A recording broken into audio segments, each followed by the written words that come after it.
বাড়ির ৩ সদস্য পুলিশ আর সেই বাড়িতেই চুরি করে পালানোর সময় বাড়িতে আগুন লাগিয়ে চম্পট দিল দুষ্কৃতীরা। হাওড়া জগৎবল্লভপুর মুন্সিরহাট ধসা জেলেপাড়া এলাকার ঘটনা।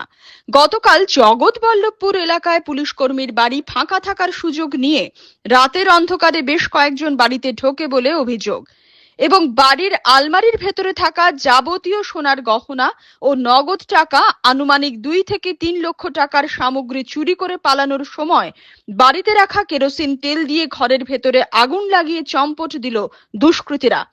পাশাপাশি পরিবার সূত্রে জানা যায় প্রায় ৩০,০০০-এর বেশি নগদ টাকা এবং লক্ষাধিক টাকার গহনা চুরি করে পালানোর সময় কেরোসিন তেল ঢেলে জ্বালিয়ে দেওয়া হয় এবং সেই আগুনে পুড়ে যায় একাধিক দরকারি কাগজপত্র। একই বাড়ির ৩ জন ব্যক্তি বর্তমানে পুলিশে কর্মরত। পুলিশের বাড়িতে এই চুরির ঘটনায় আতঙ্ক ছড়িয়ে পড়েছে এলাকায়। বিষয়টি খতিয়ে দেখছে জগৎবল্লভপুর থানার পুলিশ। তানিয়া সরকারের রিপোর্ট, পাহাড়িয়া টাইমস। আমরা তো বিয়ে বাড়ি গেছিলাম। বিয়ে বাড়ি কালকে ৩টার সময় এসে আমি এখান থেকে উঠছি, এইসব পলিথিন এখানে পড়ে আছে, ওখানে ওই পইটের ওইখানটা দিয়ে উঠছি, প্লাস্টিক গন্ধ ছাড়ছে। আমি যে গরুকে হয়তো ধোপো দিয়েছে প্লাস্টিক গন্ধ।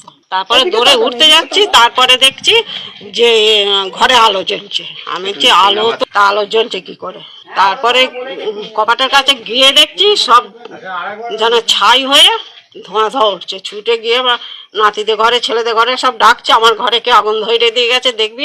আর একবারে সব ছুটে এসে দেখছে, সব চাবি খুলতে বললুম, চাবি খোলার পরেই দেখছে চুরি গেছে, গয়না গেছে। পুলিশে চাকরি করে।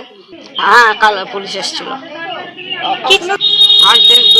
হার গেছে, বোতাম গেছে, তারপরে আংটি গেছে, চুড়ি গেছে, আর ৩০,০০০ টাকা গেছে। আমরা ছিলাম না, তা কি বুঝবো, আমরা ছিলাম না। আমার নাম অষ্টবালা কোটা।